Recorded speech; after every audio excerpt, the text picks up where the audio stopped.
Let's talk. TED Talk, if you will.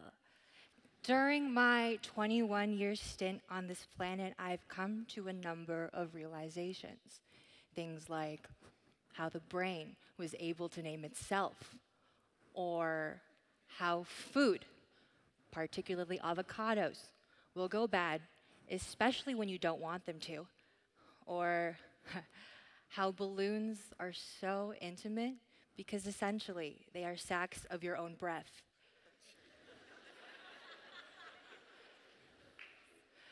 But despite all of these profound realizations, the idea that I decided to share today is a rather simple one. Context is everything. When we are able to take control of our own context, we have the potential to become so powerful. But let's explore this idea a little bit. A little bit about me. I'm a student. I'm actually a computer science major, so I work a lot in software. And despite the past 4 years trying to fathom potentially the most complex algorithms known to man, to my friends and family, I am just glorified tech support. It's, it's the kind of thing where they come to me and they're like, hey, I have a virus, or hey, I need to update my laptop. And when these dilemmas come my way, I tell them 3 words and 3 words alone. Before we do anything, please back it up. Back it up to like a cloud somewhere, or maybe you have like an external hard drive.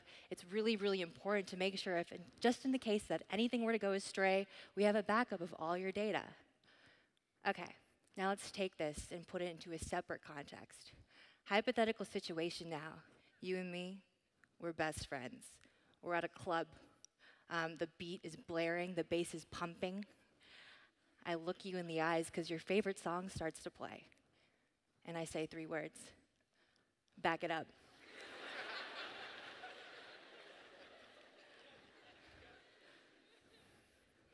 This is just an example of how context can shift the meaning of something so simple. When we take our words and we put them into separate contexts, they can mean so many things. Social scientists of the most varying standpoints agree that human action is rendered meaningless unless we evaluate it in certain contexts. From a purely linguistic perspective, the power of context with the case of 3 words, back it up, can completely change a simple instruction. But let's explore this even further. Refer to the Ebenhaus solution.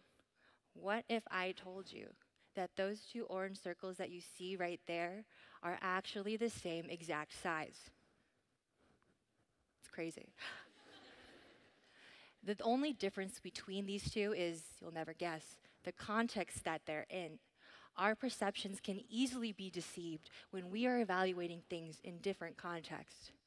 So I've shown you how we can use context when using our words, and I've shown you how we can use our context when assessing things visually. So what's keeping us from applying that to people? I'm telling you a little story. Actually, I have a friend. His name is Kal-El. You ever heard of him? So he actually hails from the planet Krypton. It's pretty crazy. So he was born to this world with some loving parents. They probably wanted him to grow up one day and take over the family business, or like play baseball or something like that. But everything changed. If you didn't know, Krypton exploded and everyone on it died except Kal-El. He had to go to Earth. He had to completely shift his context. He found new parents, a new family, and he even got people to start calling him Clark.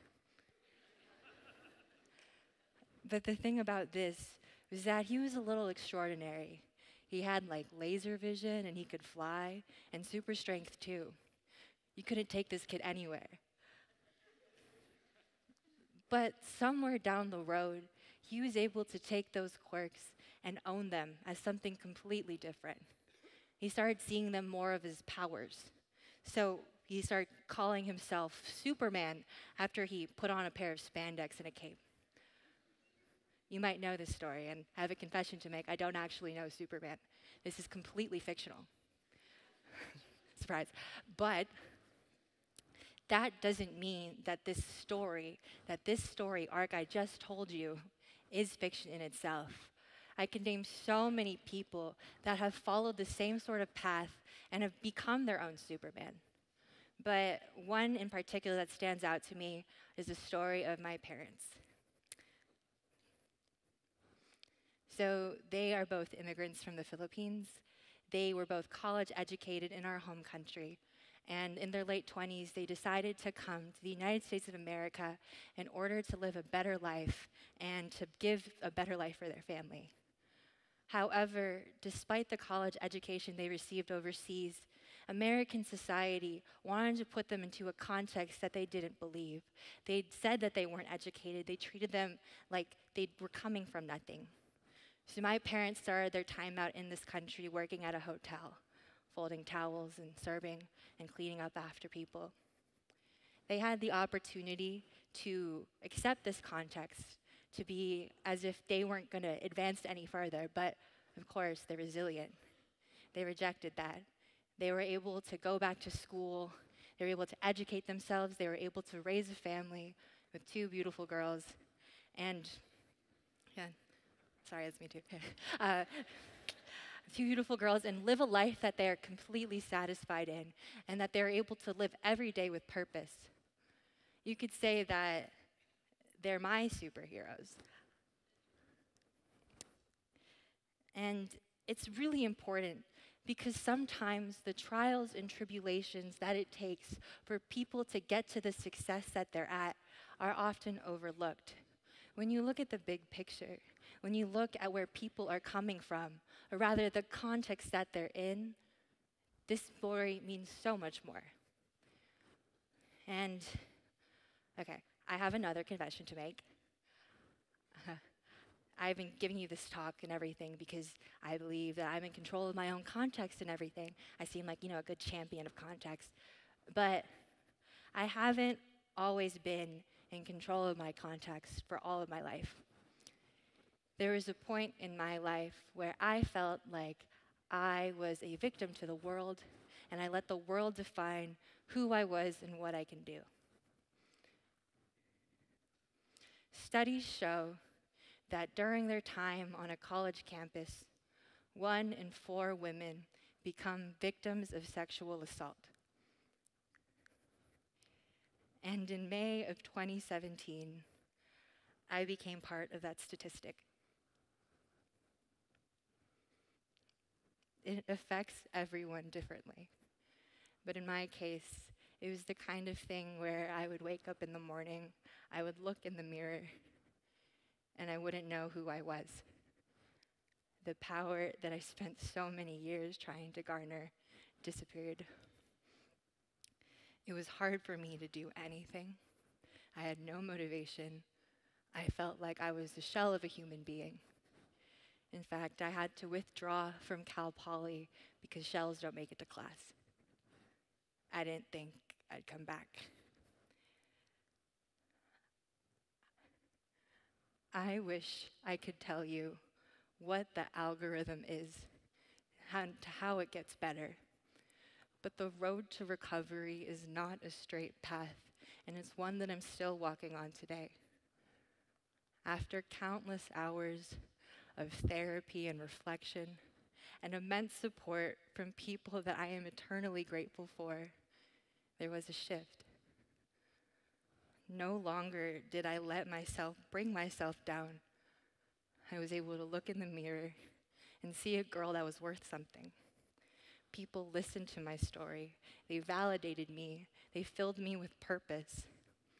And that's something that I wish everyone could have. My shift is a rather simple one. I used to see myself as a victim, but now I'm a survivor.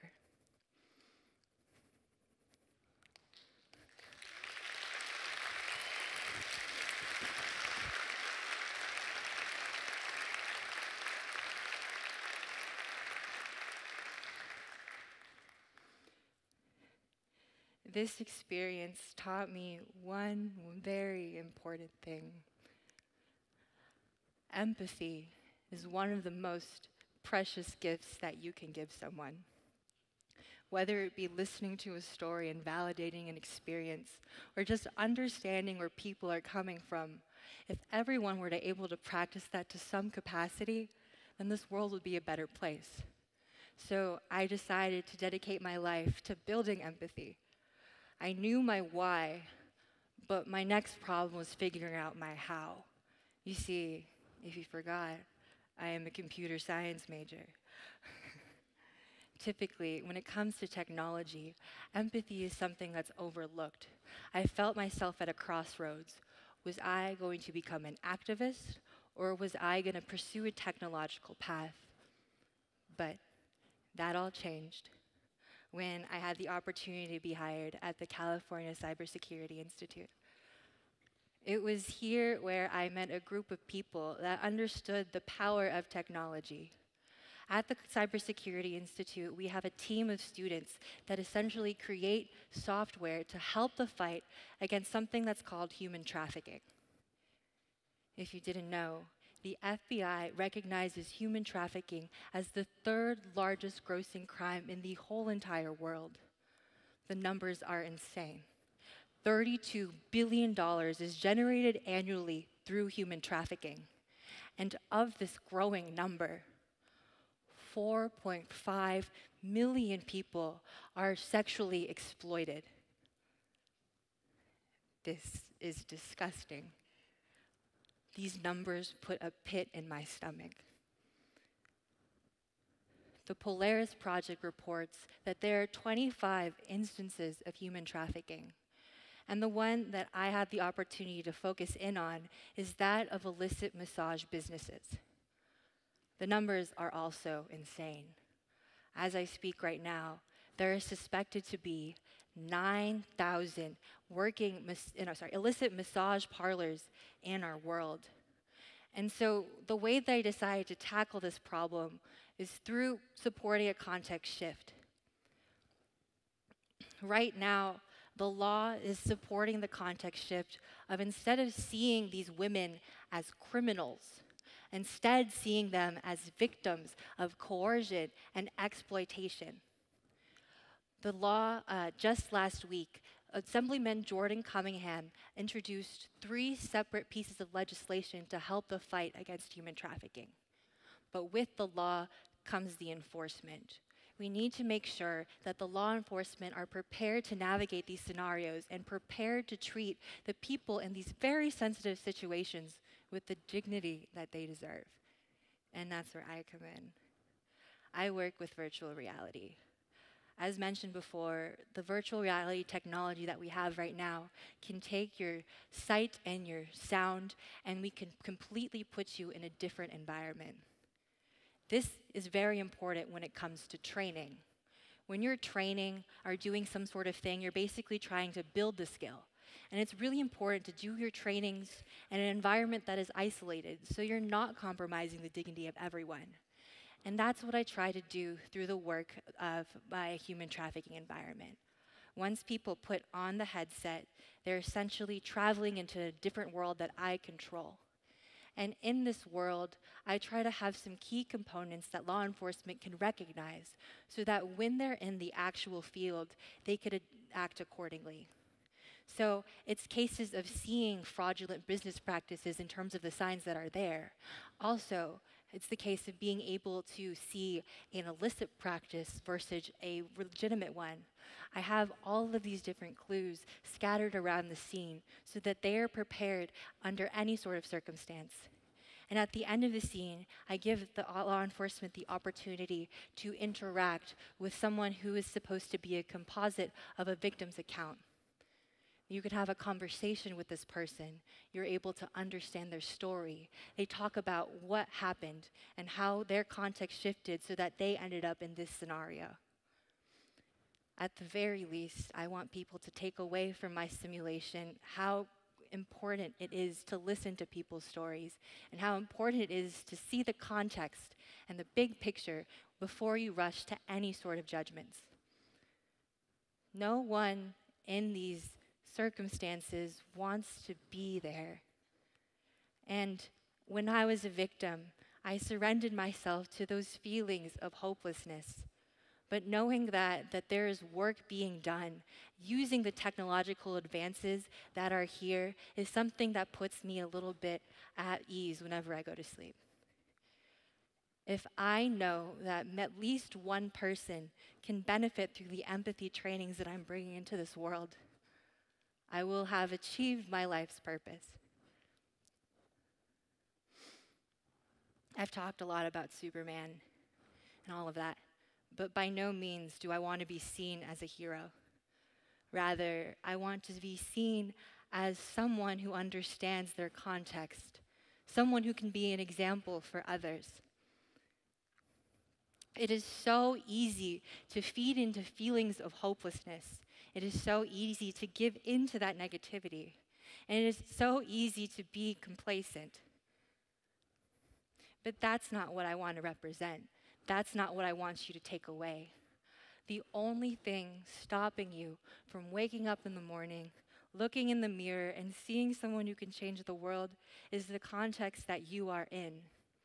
When you are able to evaluate yourself and recognize your potential and move into the world with that foot forward, then you have the potential to change the world. You can change your context. You can find power in your context. And I hope you do. I'll be rooting for you every step of the way. Thank you.